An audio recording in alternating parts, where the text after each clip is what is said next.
Hello friends, आशा है आप सभी बहुत अच्छे से होंगे। समावेशी शिक्षा के अंतर्गत हमने समावेशी शिक्षा के कंसेप्ट को जान लिया। उसके बाद आरटीई एक्ट 2009 को अच्छे से समझ लिया। चलिए अब आगे आते हैं एनसीएफ 2005। ये एनसीएफ क्या है? एनसीएफ का मतलब है नेशनल करिकुलम फ्रेमवर्क, राष्ट्रीय पाठ्यचर्या की रूपरेखा, यानी कैसा सिलेबस होना चाहिए, इस तरह की चीजें। और ये तैयार कौन करता है? तो इसे तैयार करती है एनसीईआरटी। एनसीईआरटी एनसीएफ को तैयार करती है। अब ये एनसीएफ कब कब बने, उनके ईयर जान लेते हैं। पहला एनसीएफ 1975 में 1975 में आया था। दूसरा फिर 1988 में, तीसरा फिर 2000 में, उसके बाद 2005 में और उसके बाद 2023 में, जो कि एनईपी 2020 के अनुसार है। एनईपी हम नेक्स्ट वीडियो में जानेंगे। चलिए अब एनसीएफ 2005 के बारे में जानते हैं, क्योंकि अभी तक यही काम कर रहा था। अभी जो एनईपी 2000 के अकॉर्डिंग जो अभी एनसीएफ बन रहा है वह धीरे धीरे प्रैक्टिकल हो रहा है। तो एनसीएफ 2005 यशपाल समिति की सिफारिशों पर बनाया गया था। इस समिति के अध्यक्ष भी प्रोफेसर यशपाल ही थे और इसका गठन 1993 में हुआ था। एनसीएफ 2005 जो था उसका मुख्य सूत्र क्या था? मुख्य सूत्र था कि लर्निंग विदाउट बर्डन, मतलब बर्डन ना समझे बच्चा पढ़ाई को। तो लर्निंग ऐसी होनी चाहिए जो बर्डन से रहित हो, इसलिए उन्होंने सूत्र दिया लर्निंग विदाउट बर्डन। इसमें वो कहते हैं कि पाठ्यक्रम के भार में कमी होनी चाहिए, बच्चों के ऊपर वस्तुओं का बैग का बोझ नहीं होना चाहिए। पाठ्यक्रम भी बहुत मोटा मोटा यानी बहुत ज्यादा नहीं होना चाहिए। समझ आधारित अधिगम, समझ पर आधारित अधिगम होना चाहिए। अधिगम ऐसा होना चाहिए जीवन के प्रति प्रासंगिकता हो जिसकी, समग्र विकास हो बच्चे का और शिक्षक सशक्तिकरण। हम देखते हैं एनसीएफ 2005 जो था उसके मुख्य उद्देश्य क्या थे, उसे बनाने के पीछे क्या उद्देश्य रखे गए। सबसे पहला उद्देश्य एनसीएफ 2005 का यह था कि बच्चों का जो स्कूली जीवन है उसे उनके परिवेश से जोड़ना, यानी विद्यालय के जीवन से बाहर का जो जीवन है उनका, उससे स्कूली जीवन को जोड़ना। दूसरा था रटंत प्रणाली। इससे पहले क्या है ना, रटने पर ज्यादा जोर था, तो रटंत जो प्रणाली है उसको खत्म करना, रटने से नहीं, इससे मुक्ति दिलाना। नेक्स्ट था पाठ्यचर्या। पाठ्यचर्या ऐसी होनी चाहिए जिससे बच्चे का चहुमुखी यानी सर्वांगीण विकास हो। और नेक्स्ट परीक्षा को लचीला बनाना। परीक्षा प्रणाली जो है वो लचीली होनी चाहिए, करके सीखना और प्रबल और बाल केंद्रित शिक्षा पर भी बहुत बल दिया गया था। चलिए एनसीएफ 2005 के क्या क्या सिद्धांत हैं उन पर भी एक नजर डाल लेते हैं। पहला सिद्धांत है रुचि का सिद्धांत, मतलब पाठ्यक्रम ऐसा होना चाहिए जो बच्चों की रुचि के अनुसार हो, जिसे पढ़ने में उसे इन्हें इंटरेस्ट आए। दूसरा सिद्धांत है मानवता का सिद्धांत, मतलब कि बच्चों के अंदर मानवीय मूल्यों का विकास हो, शिक्षा ऐसी हो।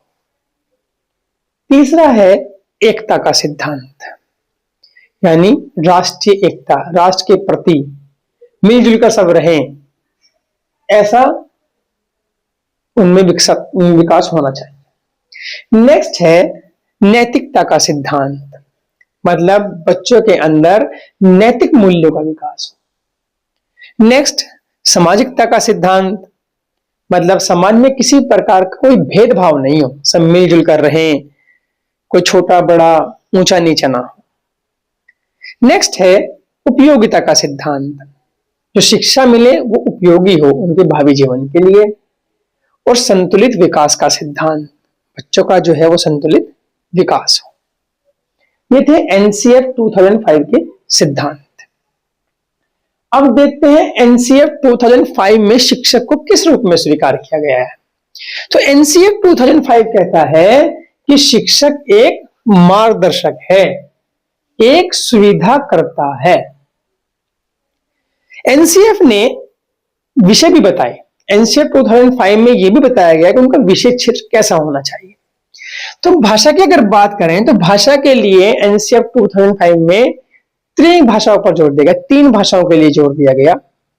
पहली भाषा अपनी मातृभाषा, पहली क्लास से 12th क्लास तक पहली भाषा मातृभाषा रहेगी। दूसरी भाषा, क्योंकि अंग्रेजी बहुत ज्यादा है यूज होती है, इसलिए दूसरी भाषा को यह कहा गया कि कक्षा 1 से ही अंग्रेजी पढ़ाई जानी चाहिए। तीसरी भाषा स्पेसिफाई नहीं की गई है, जैसे संस्कृत हो सकती है, उर्दू हो सकती है, या और कोई भाषा भी हो सकती है, तो तीसरे में एक अन्य भाषा रखी गई थी। तो इससे से तीन भाषाएं स्कूली जीवन में पढ़ानी चाहिए। दूसरी बात आती है गणित की। गणित ऐसा होना चाहिए, ये विषय इसमें पाठ्यक्रम ऐसा होना चाहिए जिससे बच्चे में तर्क शक्ति का विकास हो, तार्किकता का विकास हो, और दूसरा प्रॉब्लम सॉल्विंग, समस्या समाधान करना वो सीखे। तीसरा विज्ञान विषय। विज्ञान विषय में मतलब है करके सीखना या प्रयोगों द्वारा सीखना, अवलोकन द्वारा सीखना। तो विज्ञान विषय के लिए ऐसी चीजों को प्राथमिकता दी गई। सामाजिक विषय में कहा गया कि सामाजिक की वास्तविकता से परिचित कराने के लिए सामाजिक विषय को पढ़ाना चाहिए। Next, computer. वर्तमान समय में कंप्यूटर की आवश्यकता बहुत ज्यादा है, हर काम कंप्यूटर से होने लगे, और एट प्रेजेंट तो ऑनलाइन ही सारे काम होते हैं। तो इसलिए एनसीएफ 2005 में कंप्यूटर की शिक्षा पर भी जोर दिया गया। नेक्स्ट है व्यावसायिक शिक्षा। इसे कार्य शिक्षा भी कहते हैं, मतलब हमें जो है व्यवसायों की शिक्षा भी प्रदान करनी चाहिए। बच्चे क्या व्यवसाय कर सकते, छोटे छोटे व्यवसाय की शिक्षा भी बच्चों को दी जानी चाहिए। तो व्यवसायिक शिक्षा पर भी इसमें बहुत जोर दिया गया था। नेक्स्ट है कला की शिक्षा। एनसीएफ 2005 कहता है कि स्कूली स्तर से ही कला सिखानी चाहिए। इससे क्या होगा, कलात्मक क्षमता का विकास होता है, सांस्कृतिक और सौंदर्य के प्रति जागरूकता आती है। नेक्स्ट है शांति की शिक्षा।